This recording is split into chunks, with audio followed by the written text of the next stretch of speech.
Now's the time to worship God. Now's the time to give your heart for your God.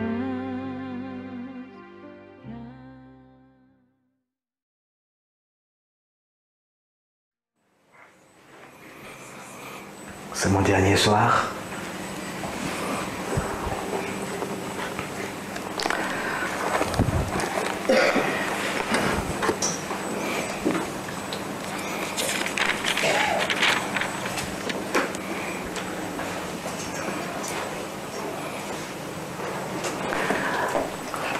Je suis sur quelqu'un qui oublie très vite. Quelle est la phrase que vous avez dit tout à l'heure? Dieu est... C'est l'Éternel qui est Dieu. C'est l'Éternel qui est Dieu. Moi, je sais super bien parce que ça a ouvert le ciel. Mais c'est l'Éternel et Dieu, est-ce qu'il a le droit de parler? Moi, je trouve que c'est super bien de dire l'Éternel, c'est Dieu. C'est une proclamation qui ouvre le ciel. Parce qu'on peut se dire, c'est l'Éternel Dieu, tu as le droit de parler ce soir. C'est toi qui as le droit de parler. Des fois, quand l'Éternel parle, ça ne nous fait pas toujours plaisir. Vous êtes d'accord? Mais si on dit oui, ça fait du bien après. Des fois, l'Éternel m'a dit des belles choses. Mais ça n'a pas eu le même effet que des fois que le Seigneur m'a dit des choses qui ne m'ont pas plu. Les choses qui ne m'ont pas plu, ça a changé des fois plus que ma vie. Ce soir, j'ai une parole pour vous ce soir de Ésaïe 52. Je crois que c'est Dieu qui veut vous parler. Et Dieu ne caresse pas toujours les gens dans le bon sens. Je vous prépare doucement, vous avez remarqué? Hein? Il est encore temps de sortir. Des fois, Dieu veut nous dire des choses qui ne sont pas toujours des caressées dans le sens du poil. Mais je crois qu'on nous dit des choses, c'est des fois pour notre bien, pour nous réveiller. Une dernière fois, vous êtes vraiment prêts? Ok, personne n'est prêt? Amen. Si, personne n'est prêt? Amen, donc personne n'est prêt. Ok. Je crois que le Seigneur veut parler à l'Église. Ce soir, il y a une parole qui m'est venue en moi, qui ne m'a pas quitté. Et ça m'a vraiment touché. C'est comme le Seigneur me posait cette question. Est-ce que l'Église doit servir le Seigneur ou le Seigneur servir l'Église? Quelle est la priorité, vous pensez? Est-ce que nous, on doit servir le Seigneur ou le Seigneur doit servir l'Église? Ouais. En général, qu'est-ce qu'on fait? En général, on dit Seigneur, tu nous guéris, tu nous libères, tu nous bénis sur tous les plans, sur toutes les finances. Tu fais qu'on progresse très vite, si possible même plus vite que les autres. Est-ce que l'Église est là pour servir le Seigneur? La Bible dit que l'Église, c'est l'épouse du Seigneur. Est-ce que l'épouse sert son maître, le Seigneur, ou c'est le Seigneur qui est là pour servir l'épouse? C'est l'épouse qui sert d'abord. Le Seigneur est là pour protéger. Bien sûr que le Seigneur veut nous aider, il veut nous guérir, il veut nous bénir. Mais est-ce que l'état d'esprit, est-ce que l'Église est vraiment prête? Est-ce que l'Église est là, qui dit Seigneur, nous sommes ton Église, nous sommes ton ambassade, nous sommes là à ton service, nous sommes là pour te servir? Ou est-ce que l'Église a inversé les rôles et on sert un petit peu, mais surtout le Seigneur vient nous servir nous? On vient le dimanche matin pour que le Seigneur nous serve. En allemand, le mot culte veut dire Gottesdienst. Gottesdienst, ça veut dire servir Dieu. Normalement, on vient, nous, pour servir Dieu. Et brusquement, on a inversé les rôles. Moi aussi, je suis pasteur, je sais ce que c'est. la plupart du temps, de toute l'énergie, c'est qu'on réunissait les gens pour que Dieu vienne servir l'Église. Mais tu te rends compte, on a inversé les rôles. On dit, Seigneur, c'est nous voulons te servir. L'Église est là, dans cette ville, en Belgique, à Bruxelles, on est là pour te servir. On est à ton service. On va tout faire ce que toi tu veux. Il y a 4-5 semaines, j'ai fait un séminaire sur la prière. C'est des séminaires qui durent en général 2 jours, vendredi soir, samedi, dimanche matin. Et on ne fait rien d'autre que enseigner sur la prière prophétique et prier. Enseigner, prier. Ça, toute la journée. Et je vous promets une chose, ce n'est pas ennuyeux. Moi, dans le temps, je pensais que la prière, c'était ennuyeux. Mais là, j'ai remarqué que ce n'est pas ennuyeux du tout. Et pendant que j'enseignais le dernier soir, on était remplis à fond, il y avait quelque chose de très très fort. J'ai eu une vision. Et le Seigneur m'a dit, Pierrot, ce soir, tu prêches sur ce que tu vois maintenant en live. Et j'ai eu une vision d'une église qui priait vers l'extérieur. Pas une église qui priait vers l'intérieur, bénis-nous, sauve-nous, donne-nous ça. Une église qui priait vers l'extérieur. Et j'ai vu une image, et puis j'ai parlé sur cette image, et j'ai vu une image. Imagine-toi, peut-être je vais faire comme ça, imagine-toi que tu as une église, et devant l'église, à l'entrée, sur la route, tu mets un grand panneau, et tu marques dessus, ici, on ne prie pas pour tes misères. Ici, on ne prie pas pour tes maladies. Ici, on n'écoute pas tes misères. Tes misères ne nous intéressent pas.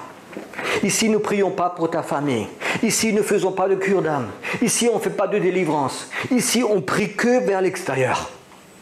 Il y a des gens qui rentraient dans cette église. Tu te rends compte, les gens qui passent, ils disent « Ah, je cherche une église où le pasteur me caresse, où je vais être aimé, je vais avoir de la délivrance, et puis tout le monde s'occupe de moi. » Et puis il y a marqué « Ici, on ne fait pas ça pour toi. Ici, à l'église, on ne fait qu'une chose, c'est prier vers l'extérieur. Pour les nations, on prie pour les pays, on prie pour les gouvernements, on prie pour le royaume de Dieu, on prie pour le réveil, on prie à l'extérieur, mais jamais pour l'intérieur. » Oh, tu irais dans une église comme ça? Est-ce qu'une église comme ça aurait des manques? Cherche le royaume de Dieu et sa justice et tu ne manqueras de rien. Est-ce que vous croyez qu'une église comme ça aurait des problèmes de finances, des problèmes de scission, des problèmes d'argent, des problèmes de maladie? Moi je crois que cette église n'aurait aucun problème. Mais cette église serait une église qui, peut-être il n'y en aurait qu'une en Europe, ou peut-être une en Belgique. Une église qui dirait, nous, on est une église comme ça. On arrête de prendre toute notre énergie pour nous, mais on prend ce grain, on le sème à l'extérieur. Un paysan qui a des grains, qui fait une récolte, et il mange tous ses grains. Et il n'a plus rien à semer l'année d'après, il va mourir de faim. Est-ce que nous n'est pas de cette génération qui est en train de manger ce propre grain? La récolte, Seigneur, tu nous bénis, tu nous donnes un super endroit, tu nous donnes des finances, tu nous donnes des miracles, tu nous donnes que les politiciens ne sont pas contre nous, tu nous protèges contre les satanistes, tu nous protèges contre la sorcellerie. Oh Seigneur, tu nous donnes tout, puis on mange tout ce grain. La prochaine génération va mourir de faim. Tu sais pourquoi tu es là? Parce que peut-être quelqu'un de la génération avant toi a pris ce grain et l'a semé pour toi. Semence de la prière. C'est triste qu'un jour l'église s'arrête en Europe. On n'a plus d'église parce qu'on a mangé notre grain. On a prié pour nous, pour moi, pour ma famille, pour moi. Puis il n'y a plus de grain. Et l'église meurt. Il n'y a plus d'église. Parce qu'on a mangé notre grain. Maintenant, on peut dire non, Seigneur, nous, les gens intelligents, on va garder à peu près 10% de la récolte pour semer pour la prochaine génération. Mais ce n'est pas comme ça qu'on aura le réveil. Tu sais, quand les réveils se sont déclarés, quand des gens, ils ont donné plus que leurs 10% de prière pour la génération d'après, quand ils ont tout donné. C'est là que ça a libéré quelque chose. Est-ce qu'on va être encore une génération qui survie pour que la prochaine puisse vivre, on veut dire Seigneur, on veut plus ce système de survie chrétienne, mais on veut le réveil. Tu te rends compte qu'il y aurait une église comme ça, qui refuse de prier pour ses propres personnes. Tu te rends compte, tu arriverais le dimanche matin à l'église. Tu veux juste en gémir, oui, tu as perdu ton travail, tu as des problèmes d'argent, on t'a foutu à la porte de ton appartement, on veut te prendre la voiture, tes enfants sont dans l'alcool et tu arrives le dimanche matin à l'église et tu veux trouver quelqu'un pour raconter toutes tes misères et les gens te disent écoute, ça ne nous intéresse pas. Viens frère, on prie à l'extérieur. Ce matin on prie pour la Russie. On prie pour l'Afghanistan, on prie pour le Brésil, on prie pour ceci. Et pendant 1 heure, tu te mettrais à prier pour ces choses-là. Est-ce que tu crois que tu ressentirais mieux de l'église que si tu avais raconté toutes tes misères? Je ne sais pas si vous m'aurez invité un jour. Tu sais, quand tu invites un prophète, c'est pas pour qu'il te caresse. Je ne suis pas là pour vous caresser. Je vous aime bien, mais je voudrais vraiment vous raconter ce que Dieu m'a mis à cœur. Cette parole que Dieu m'a donnée ce soir, elle commence bien. Elle commence, et c'est une parole pour l'Église en général, mais ce soir je vais la prêcher pour ici. Réveille-toi, réveille-toi. Je crois qu'il est temps que l'Église de Dieu se réveille. Vous croyez? Oui, mais nous, on est très réveillés. Ok. Alors réveille-toi plus fort. Je crois... Notre église s'appelle le Centre de Réveil. Ah, ok. Je crois que c'est un temps où Dieu voudrait que son église se réveille. Son épouse se réveille. Qu'elle ne soit pas centrée sur elle-même, mais sur Dieu. Dieu, qu'est-ce que tu veux en ce moment? Je crois que Dieu, il a en ce moment un besoin que l'Église se réveille pour qu'il puisse la parler. Parce qu'une Église qui dort, qui est concentrée sur elle-même, elle n'écoute pas Dieu, elle fait son programme. Et il y a tellement d'églises programmes. L'autre jour, j'étais en Suisse et je me suis dans une église charismatique. J'ai loué, pour faire un séminaire de 3 jours, j'ai loué l'église. Hein. Donc j'ai payé mon loyer, j'ai pris l'église et j'ai fait là-bas un séminaire. Et puis j'étais surpris le nombre de gens qui ont faim de Dieu qui sont venus. On a eu un très bon séminaire. Et puis les gens m'ont téléphoné, Pierre, il faut que tu reviennes absolument. Alors j'ai téléphoné au pasteur et j'ai dit, écoute pasteur, il y a tellement de gens qui me demandaient, est-ce que je pourrais relouer ton église? Est-ce que tu me reprêtes tes locaux? Il m'a dit, oui, mais nous sommes pleins pour les 18 prochains mois, nous avons déjà tout planifié. Alors je dis que c'est pas possible qu'on planifie 18 mois à l'avance. Il m'a dit, si, je te montre. Alors il m'a montré sur l'ordinateur, il a planifié 18 mois à l'avance ses programmes, et ces programmes, ils étaient remplis 6 jours par semaine. Mardi ça, mercredi ça, jeudi ça, soirée dessus. C'était programmé pour toute l'année. Oui, il m'a dit, c'est un programme que j'ai reçu des États-Unis pour faire grandir l'église. Donc c'est une église à programme. Donc ils ont un programme pour que l'église en elle-même soit bénie, qu'elle grandisse, qu'elle pousse. Mais est-ce que c'est le programme du Seigneur? Tu comprends? Les églises peuvent dormir avec leur programme. Ils sont très actifs, mais ils ont leur programme. Et je crois que le Seigneur veut dire, hé les églises, réveillez-vous. Moi, j'ai un programme pour vous. Moi, j'ai besoin de vous. Moi, je veux vous parler. Et ça, c'est le travail, je crois, du prophète. C'est quand Dieu, il a quelque chose à dire, qu'il veut vraiment le dire et dire, réveillez-vous. Et je crois qu'en général, l'église en Europe, elle dort. Et je ne parle pas de l'église protestante ou catholique. Je parle de l'église des gens qui ont donné leur vie à Jésus-Christ. Ceux qui sont sauvés. Et puis, j'ai l'impression que les chrétiens, les églises, ils ont un truc de survie. On survit, on est content, on a des belles maisons, on a des bons orchestres, on est à la mode. L'autre jour, j'étais dans une église, il m'a dit, oui, nous, on a même maintenant le dimanche, on a je crois que ça s'appelle en France, des lasers, hein, comme ça, des rayons laser. Et puis on a des appareils à faire de la fumée pour les jeunes. Donc on fait de la fumée. Et puis on a des musiciens qui sont aussi bons que de le monde. Oh, j'étais très impressionné. Je crois que le monde est toujours un peu mieux encore en musique que l'Église. Et je ne crois pas que le but de l'Église, c'est que la musique de l'Église soit aussi bonne que le monde. Pour dire, on est enfin aussi bon que le monde. C'est parce que le but de l'Église. Moi, je crois une chose, les musiciens qui sont prophétiques, ils peuvent rentrer dans cet appel de Dieu, ils peuvent rentrer dans le monde invisible. Et c'est fantastique. Et j'aime les instruments, et j'aime la musique. Et je crois qu'il faut rajouter le prophétique à la musique, et c'est quelque chose de super. Mais pour faire de la musique, pour être aussi bon que le monde, on perd notre temps. Vous êtes d'accord avec moi? Juste un petit truc, je ne sais pas qui était tout à l'heure à la batterie.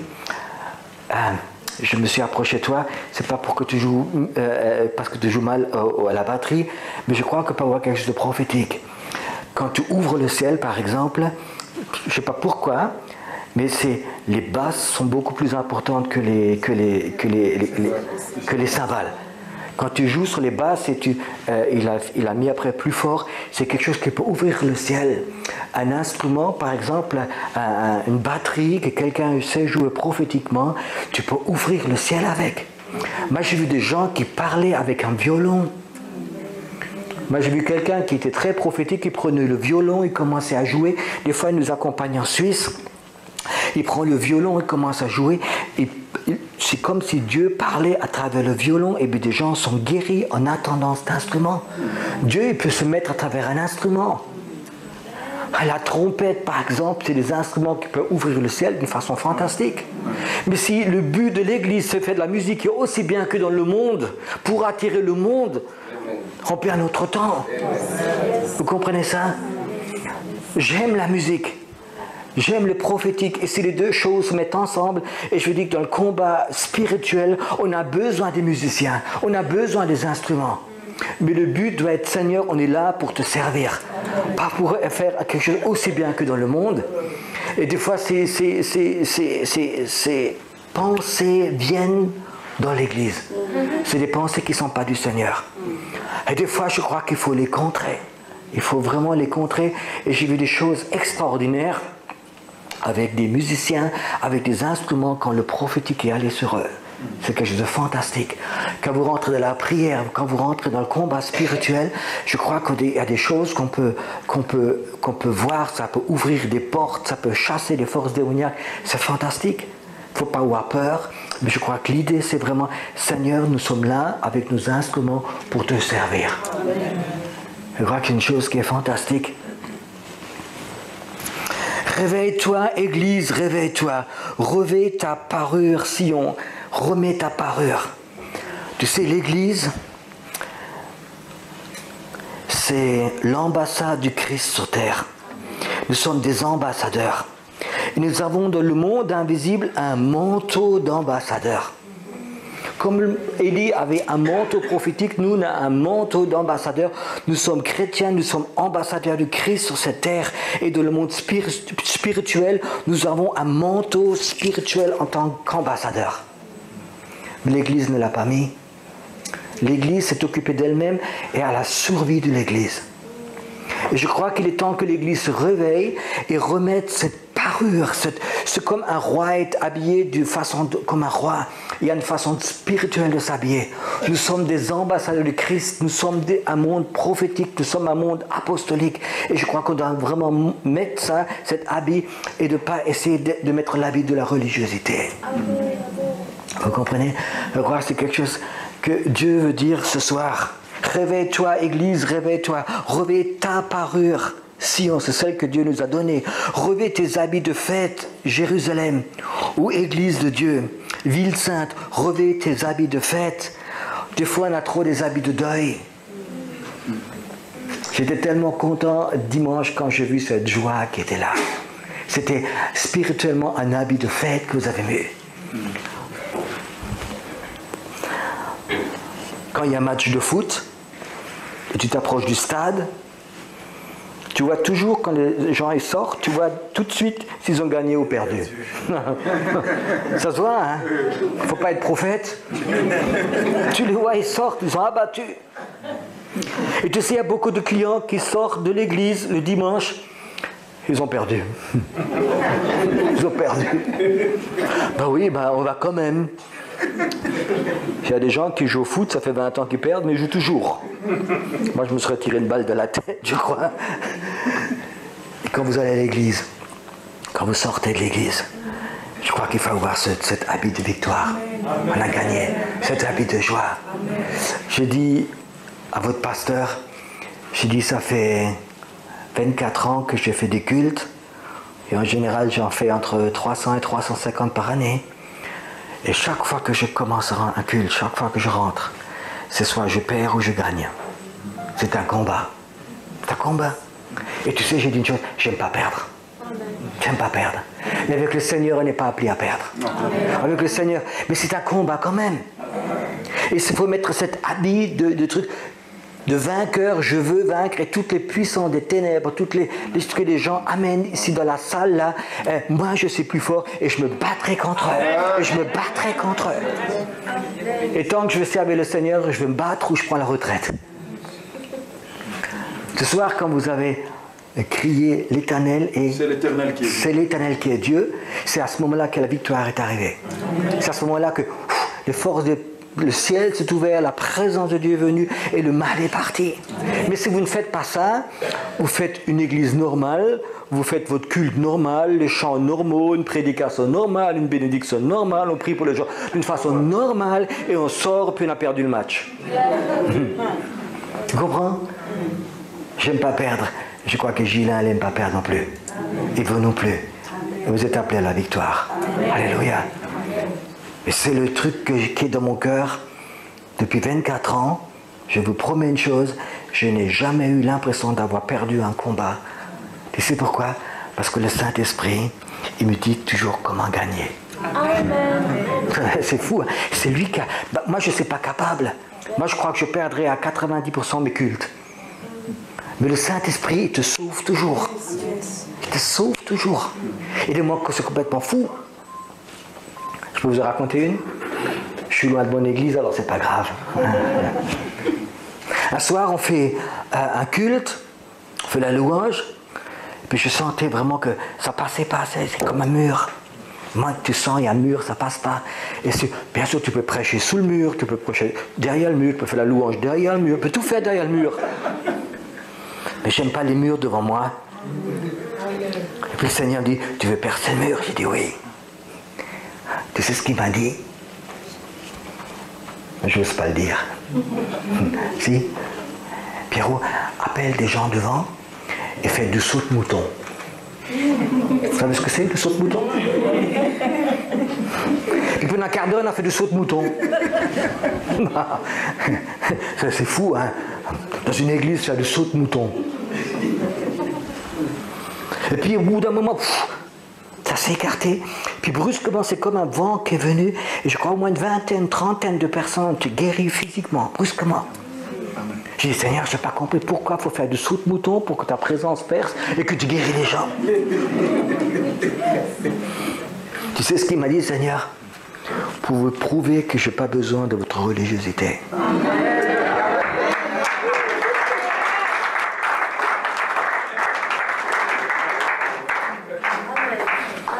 Dieu nous a appelés à vaincre, à briser ces choses-là. Même si les choses sont des fois complètement folles, il faut les briser. Amen. Allez, je vous raconte encore deux, une pas trop grave et une grave.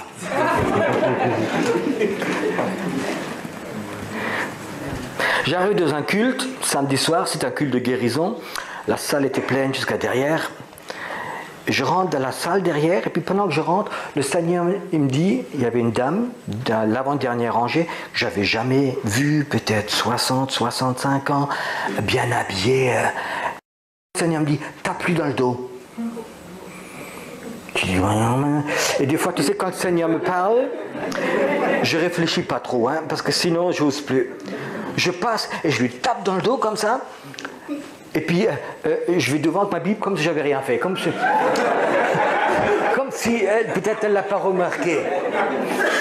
J'ai posé ma Bible et j'ai prêché. Puis le mardi matin, ça téléphone de mon bureau. Bonjour pasteur, vous êtes bien le pasteur Pierrot? Je dis oui, je suis pasteur Pierrot.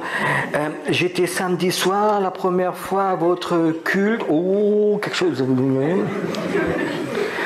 Vous vous rappelez de moi? Je dis non. C'est vous, je suis la personne à qui vous avez tapé dans le dos. Ah. Il a parlé d'un très bel Allemand, tu sais, quelqu'un de haut niveau. Je dis ah oui, alléluia. Je fais ça tous les jours, vous savez, c'est pas un problème. Je disais oui. Elle me dit c'est pasteur, vous savez pourquoi je suis venu? Je dis non. Vous savez, j'ai un, je sais même plus comment ça s'appelle en français, quand tu as ici au niveau des os, tu as un trou depuis ta naissance, Répète. L'information cardiaque? Non, c'est pas cardiaque, c'est un creux ici. Ok, en allemand, je connais le nom, mais enfin, tu as un creux ici. C'est un truc que tu as comme gosse déjà. Et cette dame, c'était tellement profond que ça commençait à toucher le cœur. Et le médecin dit qu'il faut qu'on vous opère. Il faut qu'on coupe les os parce que si le cœur il va s'arrêter un jour, il faut qu'on coupe. Et je suis venu pour ça. Et vous avez tapé sur mon dos. J'ai rien dit. J'étais un peu choqué. Et le lundi, je suis allé à l'hôpital pour me faire opérer. Tout était normal. Amen.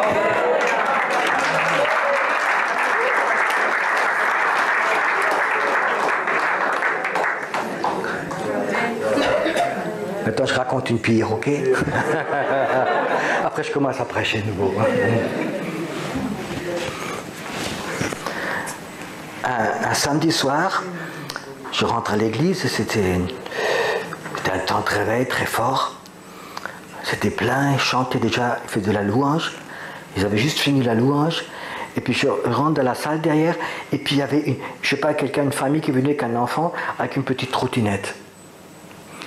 Et puis le Saint-Esprit me dit, prends la trottinette et rentre dans la salle.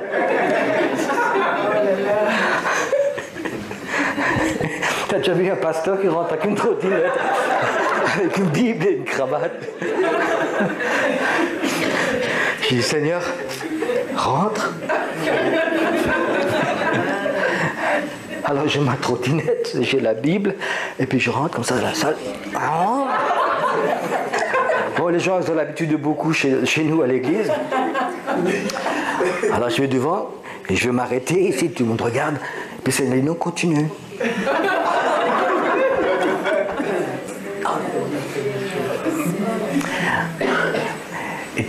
Et tant que j'ai roulé avec la trottinette autour de la salle, les gens se sont levés, ils ont prophétisé un d'après l'autre. Et pendant 20 minutes, les gens de l'église se sont levés, ils ont prophétisé. Et dès que je m'arrêtais avec la trottinette, ils arrêtaient de prophétiser. Et au bout d'un certain moment, j'ai plus tellement la condition. J'ai pris un jeune frère de l'église, j'ai dit continue à rouler. Et pendant qu'il roulait toujours en trottinette, l'esprit prophétique était tellement fort que les gens prophétisaient. Alléluia. Amen. Ne me comprenez pas mal, je n'ai pas enseigné que vous devez acheter une trottinette à votre pasteur.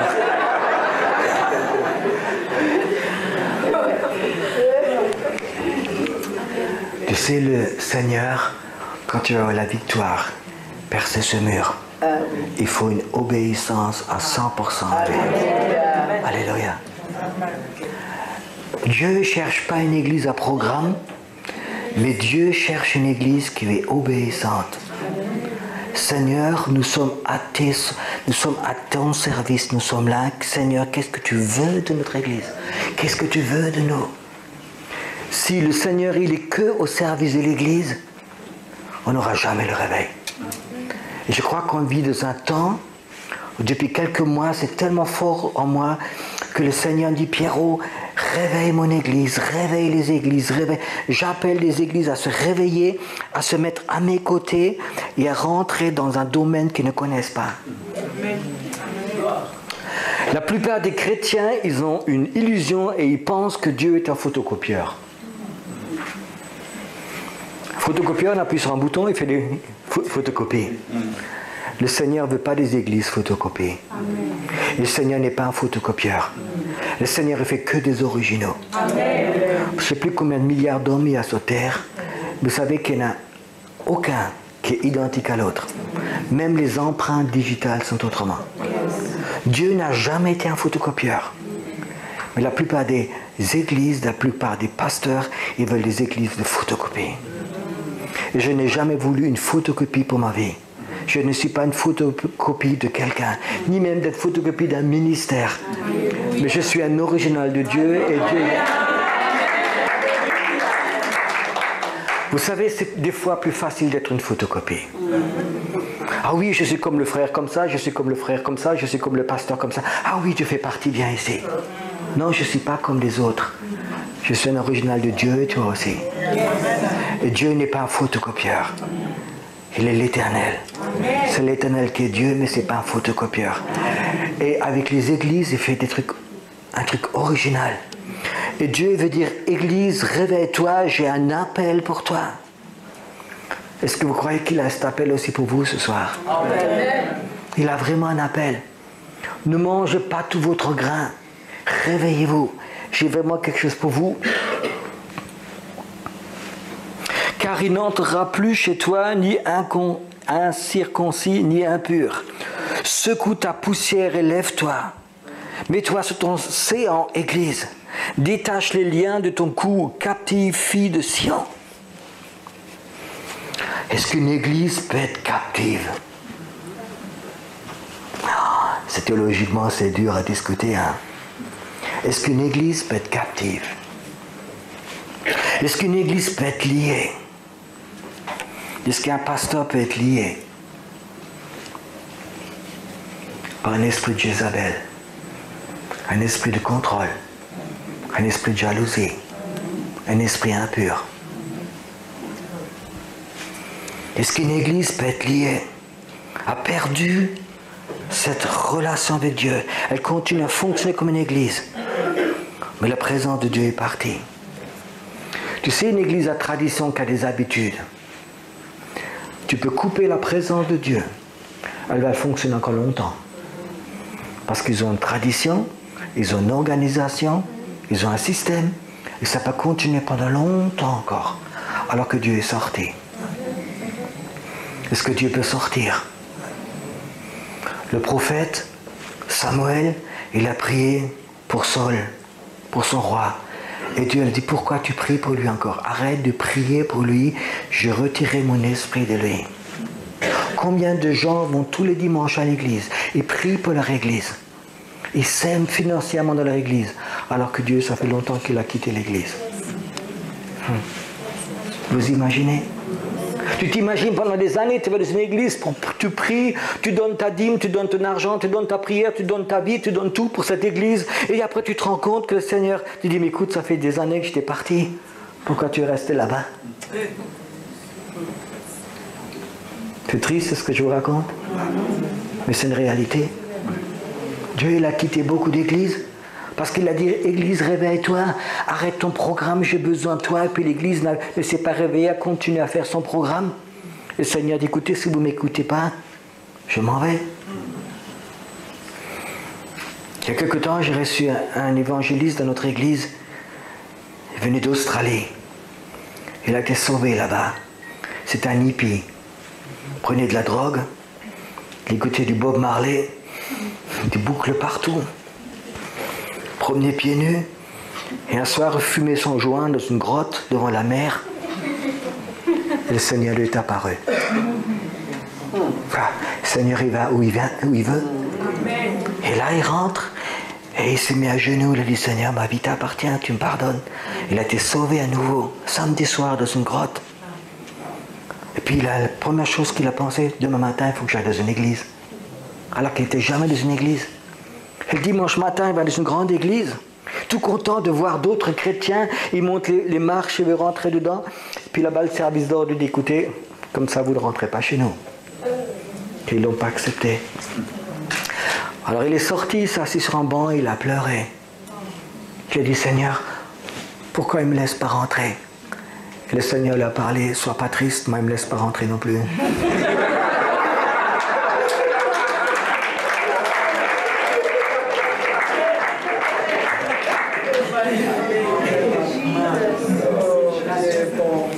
Ce soir, on ne veut pas trop s'occuper des autres. On veut s'occuper de nous. Est-ce que cette Église, quand le Seigneur parle, sera toujours prêt à obéir? Est-ce que quand Dieu va parler, et souvent il va le faire d'abord à travers le leader, et si Dieu parle, le leader dit, écoute, Dieu nous a parlé, il faut qu'on fasse ça et ça. Est-ce qu'il aura la liberté de dire on fait ça et ça, ou il y aura une telle oppression de gens qui vont faire contre? Oui, mais on préfère de façon comment? Un des plus grands pasteurs de l'Afrique du Sud m'a raconté un jour que Dieu lui a parlé, il a dit, il faut que vous changiez quelque chose dans votre louange. Rentrez moins dans l'adoration, mais je voudrais qu'à certains moments vous restez plus dans la proclamation, que vous chantez des chants de proclamation. Ne rentrez pas dans le soaking, mais restez dans la proclamation. Alors il est allé à l'église, il avait une église de 10 000 personnes. Il a dit, il faut qu'on change quelque chose dans la louange. Il faut que pendant un temps, qu'on fasse que de la proclamation, qu'on proclame. Il m'a dit, en l'espace de 2 mois, 3 000 personnes sont parties. Ils ne voulaient pas. Et ils voulaient que cette louange qu'ils avaient toujours, très douce, très gentille, ils ne voulaient pas, ils sont partis. 3 000 personnes sont parties. Il a dit, 2 ans après, j'avais une église de 25 000 personnes. Il a percé. Il y a 3 000 personnes qui sont parties. Mais il a dit, je m'en foutais des 3 000 personnes. C'est Dieu, mon Dieu. C'est Dieu, mon Dieu. Et j'aime bien que c'est des hommes de Dieu comme ça, qui, quand Dieu parle, c'est plus important que tout. L'autre jour, j'ai rencontré un pasteur. Il a une très belle église, on sont à peu près 400 personnes en Allemagne. Il était mis en contact avec, parce que c'est une femme qui était ancienne, elle fait plusieurs camps avec nous, et puis elle m'a invité à manger, puis elle a invité son pasteur aussi, elle voulait absolument nous mettre ensemble. Et puis on a sympathisé, on a mangé ensemble, c'est un homme ouvert, un homme qui a de la réussite.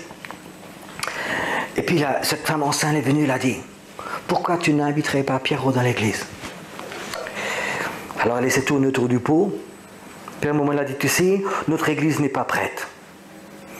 Tu sais qu'on a beaucoup de gens traditionnalistes, et si Pierrot vient, et puis il risque que quelques-uns partent. Alors la dame dit, qu'est-ce que le problème? Tu sais, on a construit un grand bâtiment, on a encore 7,5 millions de crédit, et puis s'il y en a quelques-uns qui partent, on ne peut plus rembourser. Ce risque, on ne peut pas le prendre. Vous imaginez? Si Dieu lui aurait dit, fais ça et ça, il ne peut plus. Parce qu'il est dépendant de l'argent de ces gens-là. Il est lié à ces gens-là. Je voudrais être jamais dépendant des finances des gens de l'Église. C'est Dieu qui pourvoit. Et je crois que c'est une des choses les plus importantes. Cette relation, fais confiance à Dieu. Amen. L'autre jour, j'ai reçu un ami à moi qui va souvent à Haïti. Il m'a raconté une chose qui m'a choqué. Il était là-bas à Haïti, il a fait une évangélisation, puis il a rencontré un des sorciers de l'île. Il a tenté de lui prêcher l'évangile. Et le sorcier lui dit, qu'est-ce que toi, tu veux me prêcher l'évangile? Un tiers des pasteurs de cette île vient chez moi et achète des gris-gris pour mettre dans leur église. Des gris-gris, c'est des objets occultes. Il a dit, quand ils achètent des gris-gris chez moi, ils vont dans leur église et ils l'enterrent quelque part dans l'église par terre. Et quand ils ont fait ça, il n'y a plus aucun membre qui quitte l'église. Et cet ami missionnaire ne le croyait pas. Il ne croyait pas. Alors il est allé voir 2-3 pasteurs de cette dénomination, il leur a dit, est-ce que vous avez acheté un gris-gris chez ce sorcier, vous l'avez enterré dans l'endroit de votre église? Ils ont dit oui. Il dit, pourquoi vous avez fait ça? Alors, tu sais, ici à Haïti, on a très peu de finances. Et si les gens partent de notre église, on ne peut plus vivre. Quand j'ai entendu ça, ça m'a choqué. Des églises complètes qui sont liées. Je continue à lire.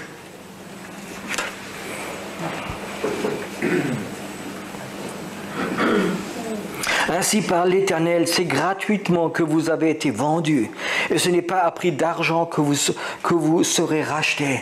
Car ainsi parle l'Éternel, jadis mon peuple descendit en Égypte pour y séjourner, puis l'Assyrien l'opprima sans cause. Et maintenant qu'ai-je à faire, dit l'Éternel, quand mon peuple a été gratuitement enlevé? Ces tyrans poussent des cris, dit l'Éternel, et toute la durée du jour, mon nom est outragé. C'est pourquoi mon peuple connaîtra mon nom, et c'est pourquoi il saura en ce jour, ce moi qui parle, me voici. C'est gratuitement que vous avez été vendus. Je vais vous raconter une chose qui va peut-être choquer quelques-uns. Avant d'être chrétien, j'étais dans l'occulte. Et j'ai presque tout fait ce qu'on pouvait faire dans l'occulte. Et puis, j'étais en prison, le Seigneur m'est apparu, il m'a sauvé. Et je lui ai donné ma vie. Et je suis sorti de prison, et puis je suis trouvé une église, et je crois qu'au bout de 4, 5, 6 semaines, dans cette église, j'ai vu qu'il y avait derrière un séminaire sur les dons de l'esprit, sur la délivrance. Et moi, les dons de l'esprit, ça m'a intéressé, et je me suis tout de suite inscrit à ce séminaire.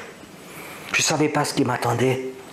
Ce que je ne savais pas, c'est que, dû à mon passé, j'étais chargé de forces démoniaques. Et très très fortement. Et tout de suite, le premier soir, quand je suis arrivé là-bas, j'avais l'impression que la nuit, quelqu'un voulait vraiment me tuer. Pendant 4-5 fois la nuit, c'est comme pendant que je dormais, une main se mettait sur ma gorge, elle m'étouffait et j'ai vraiment dû crier pour me libérer. Et déjà sur le chemin, j'avais vraiment des pensées de suicide que je ne connaissais pas, qui étaient très très fortes. Ne va pas là-bas, ne va pas là-bas. Et ça me parlait et puis je ne comprenais pas, je ne savais pas ce que c'était. Je n'avais aucun enseignement sur l'occulte à cette époque-là. Et j'étais à ce séminaire. Et je crois tout de suite, le premier soir, ça commençait à manifester. Il y a un homme de Dieu qui était là, qui est un homme de la puissance de Dieu, un homme de pouvoir. Et tout de suite, il a vu, et puis ils ont commencé à prier pour moi. Et ils m'ont porté, ils m'ont mis dans une salle à côté, ils ont commencé à faire la délivrance. Et pendant des heures et des heures, ils ont prié pour moi, que ces démons qui parlaient de moi. Vous savez, je sais ce que c'est quand des voix qui ne sont pas tes voix, c'est comme des chiens qui aboient, des chiens qui parlent, des démons qui parlent à travers toi. Et tu vois cette délivrance qui est très forte. Et pendant un moment que ces frères priaient pour moi, en bas dans l'église, il y avait près 80 personnes qui priaient la moitié de la nuit pour que je sois libéré. Je voyais ces forces démoniaques qui parlaient, et c'est pas moi qui parlais, c'était une autre voix qui parlait, et une voix parlait en moi, et elle disait à ces hommes, laisse-nous Pierrot, et on te donnera 50 autres personnes. Et moi j'étais là comme un témoin, j'entendais ces voix qui parlaient, c'était fort, presque comme un chien qui parlait. Il y a 50 personnes qu'on va vous donner. Et puis ces hommes, ils ont dit non, on va libérer Pierrot, tu vas sortir de Pierrot. Et ils ont continué à parler, ils ont dit, si vous nous laissez Pierrot, on vous donne 5 églises qui nous appartiennent, qu'on a pris possession. On va vous lâcher 5 églises. Si vous laissez Pierrot, on peut vivre en lui. Ils ont dit non. Ils ont continué à marchander jusqu'à 50 églises. 50 églises. Si vous lâchez Pierrot, on va lâcher 50 églises dont on a pris le contrôle. J'ai été délivré par la grâce de Dieu. Mais il y a une chose, ça s'est passé il y a 25 ans. Et je sais une chose que je n'oublierai jamais. Satan, il a pris possession de plusieurs églises. Il les a liées. C'est des églises qui n'ont plus obéi, qu'ils ont fait leur programme, et Satan a pu rentrer. Il y a quelques années, j'étais en Tunisie, et il y a une ville en Tunisie, à Monastir, quand tu vas dans cette ville, il y a des catacombes. Je ne sais pas si vous êtes au courant, mais la Tunisie était un pays 100% chrétien. Et je rentre dans ces catacombes, maintenant c'est un pays qui est 100% en 99, je ne sais pas combien, musulmans. Tu rentres dans ces catacombes, la première chose que tu vois, une grande mosaïque, une fresque qui fait 4 mètres de hauteur. Et tu vois Jésus qui a un agneau sur le dos. Et tu rentres dans ces catacombes et tu vois Jésus devant toi, cet agneau. Et tu es vraiment choqué. Et dans ces catacombes, il y a des endroits, des tas d'os. C'est des chrétiens qui ont été tués. Ils sont là, les os. Et le Seigneur m'a promis, un jour, Pierrot, la Tunisie reviendra. Elle reviendra à Jésus. Elle reviendra à Jésus. J'étais là en bas, et c'est dans les années 600-700, il y avait une église vivante, charismatique, tout. C'était, on me dit que Thomas, l'apôtre Thomas est allé là-bas pour évangéliser, et toute la Tunisie était chrétienne. Qu'est-ce qui s'est passé pour qu'un pays complet meure? Et les musulmans sont venus. Ça, c'est quelque chose qui m'a... Et je me suis mis à prier, je dis, Seigneur, pourquoi? Et le Seigneur m'a dit, parce qu'ils ont arrêté d'écouter ma voix. Ils ont continué dans la tradition. Et ça a permis que le diable y rentre. Une église qui n'écoute plus la voix de Dieu, c'est une église que les portes sont ouvertes pour les forces démoniaques. Et ils vont rentrer. Et je te promets une chose, elles vont rentrer. Et je crois qu'on a plein d'églises qui sont liées. Je ne suis pas là pour critiquer. Je sais qu'un jour, ça fera partie à moi de mon ministère, c'est de libérer des églises complètes. De libérer les églises. On n'est pas là pour les critiquer. Mais vraiment de les libérer de cet esprit de sorcellerie, cet esprit de contrôle, cet esprit de Jézabel, ces esprits qui contrôlent les églises, de ces gens satanistes qui avec leur argent, des choses, ont contrôlé tout. Un jour, j'avais l'église, elle est peut-être 1 an. Un homme d'affaires vient et sa femme, je n'oublierai jamais, très grand, très bien habillé. Ils vont devant chez moi et me disent, Pierrot, on est là depuis 2 dimanches de suite. Tu as vraiment un ministère. Et notre travail, c'est de t'établir. Tu vas être le Benny Hinn d'Allemagne. On va t'acheter des habits. Je me demande bien pourquoi. On va t'apprendre à parler correctement. On va te financer, on va faire des grandes campagnes. J'ai écouté ça, ça faisait tout drôle. Et puis d'un coup, l'homme me dit, tenez, ça c'est pour l'église. Et il me donne une enveloppe avec de l'argent. Et quelque part, je sentais c'est la sagesse de Dieu. Je dis, c'est gentil, mais mettez-la donc dans le tronc d'offrande derrière. Non, non, je le donne à vous, vous faites ce que vous voulez. Je dis, non, non, écoutez, je ne prends pas l'argent, mettez-le dans le tronc d'offrande. Et je savais que j'ai brisé quelque chose. J'ai brisé quelque chose. Je sentais sa dépendance, elle était là. Il y a tellement de façons de lier une église. Et je crois qu'il est temps que Dieu il appelle les églises à être libérées, à se lever, à dire Seigneur, on est là à ton service. Qu'est-ce que tu veux faire de notre vie? Et tu sais, par exemple, si je prends votre église, Dieu, il a peut-être un plan qui est différent pour votre église que l'église qui est à côté. Ne n'allez pas dans l'église à côté et dites Dieu nous a dit de faire ça et ça, il faut que vous le fassiez aussi. Ce serait de la bêtise. Dieu, il a un plan pour votre église. Et vous devez être concentré sur ce que Dieu veut faire de cette église. Et rien ne pourra freiner ce plan d'église. Parce que Dieu, il a un plan, il ne veut pas que ces églises survivent. Nous vivons dans un endroit ici à Bruxelles où il y a tout ce qui est décidé politiquement pour l'Europe, ça se décide d'ici. Et c'est pour ça qu'il y a les esprits spirituels les plus forts de toute l'Europe qui sont là. Parce que c'est là que les décisions sont prises. Et toutes les décisions qui sont prises ici, il y en a très peu qui sont inspirées de Dieu. C'est plutôt le contraire. Et je crois que tous ces politiciens qui décident ces choses-là qui sont ici, c'est des esprits des fois humanistes, c'est des esprits religieux, c'est des esprits de mammon, c'est des esprits de contrôle. Ils contrôlent tout. Dans le monde invisible, il y a un contrôle de ça. Il y a beaucoup de forces démoniaques qui sont là parce qu'il y a cette politique qui est là à Bruxelles. Et nous, qu'est-ce qu'on fait? On se couche. Non, on va pas coucher, on va se lever. Mais on ne va pas se lever pour porter des pancartes dans la ville. Mais on va se lever aux endroits où ces esprits influencent ces choses-là. C'est notre travail.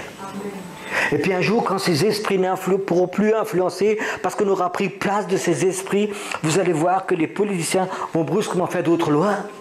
Ils vont faire des choses qui sont presque pas possibles. Ils vont faire des lois qu'on ne peut pas s'imaginer. Comment ça se fait? Est-ce qu'ils sont chrétiens? Est-ce qu'ils sont nés à nouveau? Non, ils ne sont peut-être pas chrétiens nés à nouveau, mais c'est des nouvelles idées, des nouveaux esprits qui commencent à leur parler. Amen. Vous savez, c'est comme ça qu'on prend l'influence. C'est dans le monde invisible. L'autre jour, une dame me téléphone, dit Pierre, oui, je fais une pétition contre l'avortement. Je voudrais que tu signes de ton église, tu fais passer toutes ces pétitions. Je dis, écoute, sœur, c'est pas mon travail. C'est pas mon travail. Mon travail, c'est de faire ce que Dieu nous dit de faire, et c'est dans le monde invisible. Hein. Amen. Tu te rends compte alors les chrétiens, peut-être, il y a 10 000 pétitions qui sont bien, et on les apporte à Berlin, puis ils ont pris, puis ils sont jetés à la poubelle. Et les chrétiens, ils pensent qu'ils ont fait quelque chose de bien.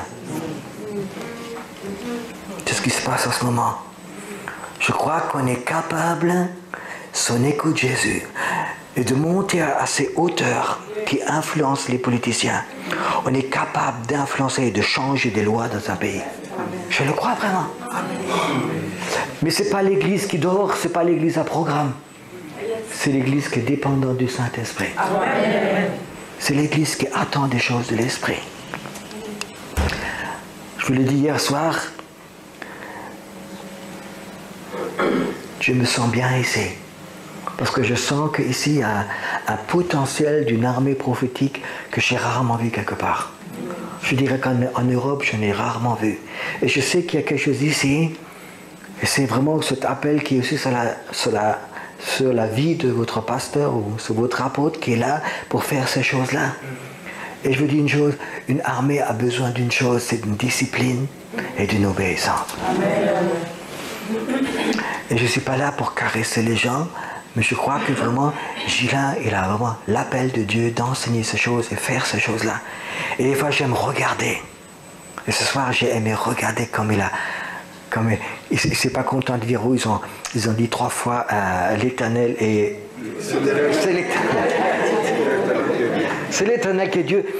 Il aurait pu dire oui, amen, il y a Pierrot qui passe maintenant. Non, il n'était pas d'accord. Il a dit, vous êtes arrêté à 3, c'était trop tôt. Et vous avez refait, et puis à 3, 4, ça commence à venir. Des fois, on peut s'arrêter avant, quand il n'y a pas ce combattant en vous. Et je crois qu'ici, il y a un endroit que Dieu, il appelle vraiment une armée prophétique à se lever et à faire les choses que le Dieu demande. Tu sais, tout ce que Dieu nous demande, c'est difficilement contrôlable avec notre intelligence. Je n'arrivais pas à demander à mon intelligence au Seigneur, pourquoi tu me fais rentrer avec une trottinette? Tu comprends? Pourquoi il faut claquer 3 fois dans la main? Peut-être quelqu'un d'intelligent, qui pense être intelligent, rentre et dit, qu'est-ce que ça veut dire? Moi, ça, c'est des Africains, peuvent taper 3 fois dans les mains. Mais le Seigneur va vous demander des choses qu'au niveau de votre intelligence, vous ne comprenez pas. Vous comprenez?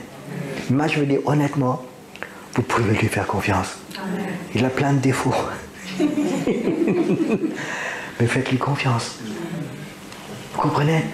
Je crois que c'est une des choses les plus importantes, c'est que dans une église, on a vraiment un homme ou une femme de Dieu, des hommes et des femmes de Dieu qui entendent la voix de l'Éternel. Et faites-leur confiance. Et puis des gens qui essaient de tout contrôler avec l'intellect, avec leur programme. Je vous dis une chose, le programme est tellement bon, ils n'ont plus besoin de Dieu. Moi, je crois que Dieu il a besoin d'une église qui est prête à lui obéir. Qui est prête à lui obéir. Fait des choses qu'on ne comprend pas. Qu'on ne comprend pas. Est-ce que vous êtes prêts à obéir? Est-ce que vous êtes prêts des fois à dire, Seigneur, on coupe un peu ici, et là-dedans, on avance. Il y a des choses que le Seigneur me demande, et là-dedans, ça fait non, non, non, non. Et ici, ça fait oui, oui, oui, oui. Vous comprenez? L'esprit, il veut faire des choses, pas la tête. Et quand on a fait les choses de l'esprit, souvent le Seigneur, il ne nous laisse pas mourir idiot, il nous explique. Amen. Vous comprenez ça? Amen.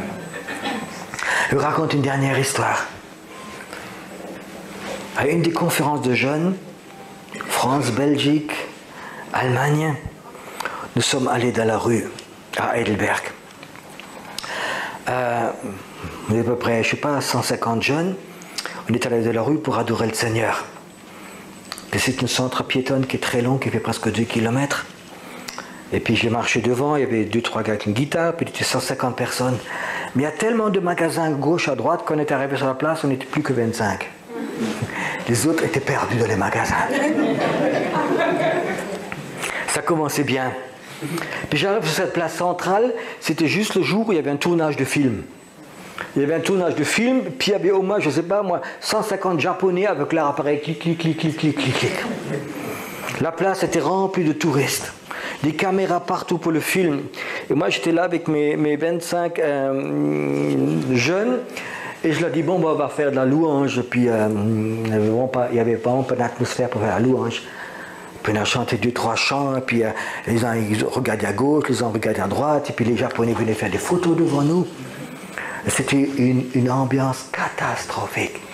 Vraiment, aucune onction, aucune présence de Dieu. C'était stressant. Puis au bout du deuxième chant, le Seigneur me dit, Pierrot, couche-toi par terre. 25 jeunes, un qui joue avec la guitare, ils chantent tous faux en plus. Couche-toi par terre. Tu sais ce que j'ai dit? J'ai dit, Seigneur, je me coucherai partout par terre. Pas ici. Dans toutes les églises, à Bruxelles s'il faut, tu sais.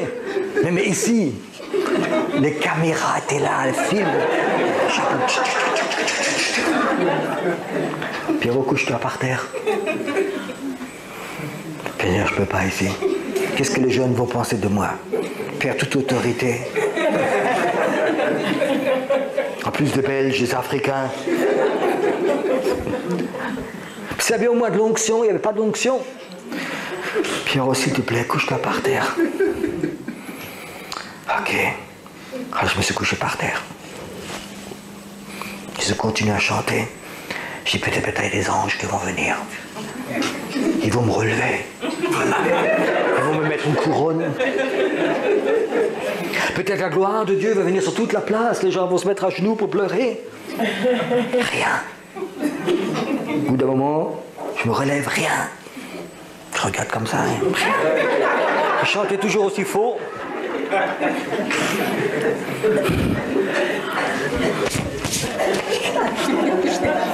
Je sais pas combien de Japonais m'ont photographié, couché par terre. Je dis, Seigneur, c'est pas correct de ta part, j'aime pas ça. C'était pas toi, c'était que notre esprit qui m'a parlé. Tu m'as humilié devant tout le monde. Je suis fâché. Et puis je dis, maintenant, il est temps de retourner. On retourne dans la zone piétonne, dans l'autre sens. On les rattrape tous. Hein. Tous ceux que les magasins, les glaces. Puis il passe devant la grande église. Je passe pour les gens qui étaient à Heidelberg. À Heidelberg, il y a une grande église qui s'appelle Église du Saint-Esprit. Et on passe et puis il commence à pleuvoir. Alors j'ai eu vite, on rentre dans l'église tous. Et puis, hein, ils disaient, nous voilà, mais 150. On rentre dans l'église. Et puis, comme c'est une grande cathédrale avec une super acoustique, je dis, j'ai une idée, on va devant, on va faire 2-3 chants. Puis il y avait encore à l'époque Éric Péchin qui était là pour la guitare, on commence à chanter. Et puis, c'était une présence de Dieu qui vient dans cette église, c'est fort. Et puis ce qui était drôle, c'est que tous les gens qui rentraient dans l'église, ici dans ces grandes cathédrales, il y a plein de touristes qui rentrent, qui regardent, et puis ressortent. Et là, ils rentraient tous, ils regardaient, d'un coup ils sentaient Dieu, et ça y est. Toute l'église était pleine. Puis la présence de Dieu était là, et puis le Seigneur me parle, dit, il y a quelqu'un qui est là, qui a une maladie qui est condamnable, qui n'est pas guérissable. Et elle m'a demandé une chose aujourd'hui. Je vais la guérir maintenant. Je lui ai dit, puis un jeune homme à côté de moi qui crie fort. Il dit, c'est ma fiancée, c'est ma fiancée. La fille, elle pleurait. 18 ans. Elle pleurait. Et puis Dieu l'a guérie instantanément aussi. Elle a donné témoignage quelques mois plus tard. Elle avait une maladie incurable, elle ne pouvait même pas faire son permis de conduire. Son papa était ancien dans une église de baptiste.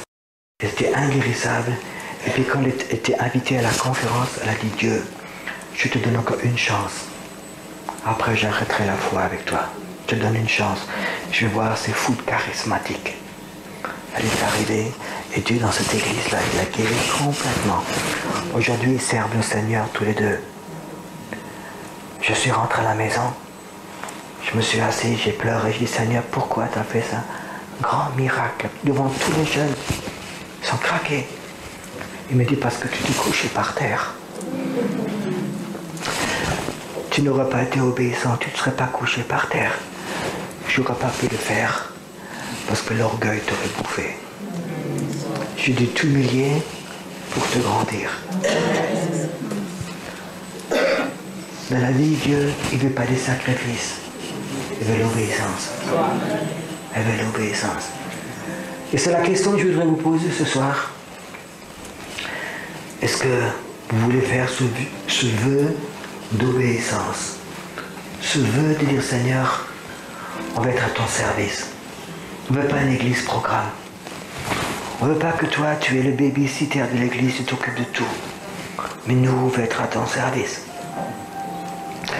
Dans Isaïe, il y a une parole où il est marqué que le Seigneur est comme un officier, comme un guerrier. Et il pousse un cri. Un cri. Il pousse des cris comme une femme en douleur qui va accoucher. Vous avez déjà entendu une femme qui accouche qui crie? C'est le cri du Seigneur dans le monde invisible. Sur la Belgique. Sur Bruxelles. Dans le monde invisible, il y a ce Seigneur qui est là. Et il pousse un cri d'un guerrier. Il pousse un cri de guerre. Et il demande qui va être à mon côté. Qui veut venir se mettre à mon côté et être à mon côté. Et sentir ces douleurs de l'accouchement. Qui va être là? Les églises programment, non. Mais les hommes et les femmes de Dieu, qu'ils écoutent sa voix, qui montent dans ce monde spirituel, ils vont être à côté de ce Seigneur. Ils vont écouter ce cri que le Seigneur pousse. Tu sais, quand tu as entendu le jour dans le monde invisible, le Seigneur crier, ce cri de guerre, tu n'as plus envie de dormir. Tu n'as plus envie de programme. Tu n'as envie qu'une chose, d'être à ses côtés. D'être à ses côtés, lui. Je crois que dans votre ville, il y a le plus grand assemblage de forces démoniaques que j'ai vu sur l'Europe. Il est là. Tu sais, là où l'ennemi est le plus fort, c'est le Seigneur est le plus fort. Amen. Il est là. Et je crois que le Seigneur, il a poussé ce cri de guerre dans le monde invisible au-dessus de Bruxelles. C'est sa ville. Il a poussé ce cri de guerre. Est-ce que vous êtes prêts à être à ses côtés et avoir les douleurs de l'enfantement? Vous savez ce que c'est les douleurs de l'enfantement? Un jour, j'étais en Guyane, chez un homme de Dieu, chez un apôtre qui a vraiment un réveil très fort. Et il m'a emmené un matin dans une réunion de prière. Il y avait à peu près 300 femmes qui étaient là et commençaient à prier. Et d'un coup, j'ai vu des femmes par terre couchées, et elles étaient couchées comme si elles allaient accoucher. Et ils commencent à crier comme des femmes qui accouchent. Le Saint-Esprit m'a dit, Pierre Olès, c'est les douleurs de l'accouchement pour le réveil qu'ils sont en train d'avoir. Tu sais, quand tu rentres quelque part et tu vois à peu près 300 femmes, puis une centaine qui sont assises par terre, qui ont des douleurs de l'accouchement, qui commencent à crier, qui commencent à geindre et à prier. Mais tu sais, dans les mois qui ont suivi, plus de 1000 personnes se sont converties dans cet endroit. Ils ont été prêts à se mettre en esprit, s'unir à Jésus pour la prière.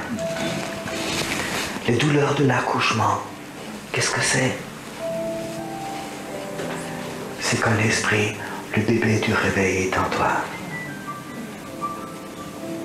Je voudrais vous demander ce soir, cet enfant du réveil, le réveil pour la Belgique, est-ce qu'il est là-dedans?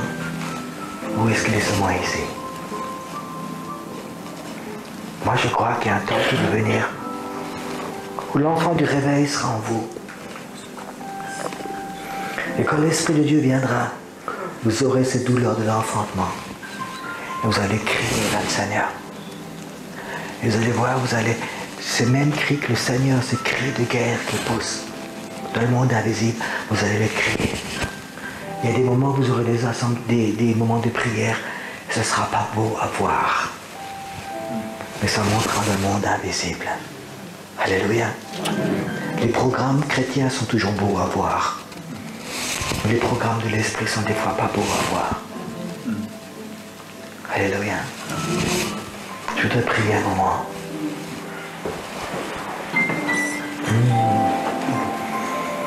Alléluia, Seigneur. dans le plus profond, dans le cœur des personnes. Seigneur, je voudrais tellement prier ce soir que cet enfant du réveil, que cet enfant du réveil soit posé dans l'esprit d'hommes et de femmes ici, qui savent ce que c'est les douleurs de l'enfantement, les douleurs pour le réveil. Seigneur, donne ce bébé du réveil, cet enfant du réveil dans cette église spirituellement. Seigneur, je veux prier pour que cet enfant du réveil, en esprit, soit posé dans cette église. Que ça pose dans cette église. Maintenant. Seigneur, je voudrais que dans le monde invisible, des anges fassent quelque chose ce soir. Maintenant. Maintenant, juste maintenant. Qu'ils apportent cet enfant du réveil ici. Seigneur, qu'ils savent que c'est leur mission. Seigneur, je voudrais qu'il y ait des hommes et des femmes qui sont ici, qui préféraient mourir que de ne pas voir ce réveil. Qui préféraient mourir que d'être dans une église à programme qui n'entend plus Dieu, où Dieu est parti. Seigneur, il y a des personnes ce soir ici qui sont liées, peut-être à des endroits où Dieu n'est plus. Je brise ces liens sur toi. Je brise ces liens pour toi. Les liens de l'humanisme, les liens de l'esprit de contrôle. Je les brise ce soir ici. Que tu sois libre d'aller là où Dieu est. Je brise ce soir maintenant tout lien de personnes qui t'a lié à être fidèle à des endroits où Dieu n'est plus. Je le brise ce soir. Je le brise sur toi pour que tu sois libre. Maintenant, Seigneur, repose en paix sur cette église. Repose ta paix sur cette église ce soir. Qui connaissent la mission. Ouvre les yeux, Seigneur, aux leaders. Ouvre leurs yeux pour qu'ils puissent voir ta gloire. Ta gloire pour ton peuple qui est obéissant, qui est dépendant de toi. Pas en mots, mais dans leur cœur. Seigneur, je te dis merci. Parce que tu l'as fait. Tu le feras toujours.